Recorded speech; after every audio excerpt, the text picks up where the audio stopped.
Hi, அனைவருக்கும் வணக்கம். நான் இந்த ஒரு பாட்டு பாட போகிறேன்.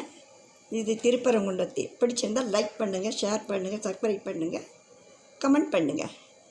திருப்பரங்குன்றத்தில் நீ சிரித்தாள் முருகா, திருத்தணி மலை மீது எதிரொலிக்கும்.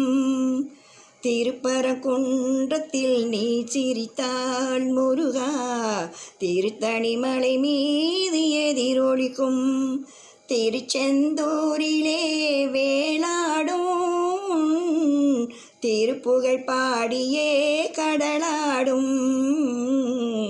திருப்பரங்குன்றத்தில் நீ சிரித்தாள் முருகா, திருத்தணி மலை மீது எதிரொலிக்கும். பழனியிலே இருக்கும் கந்த பழம் நீ பார்வையிலே கொடுக்கும் அன்பு பழம்.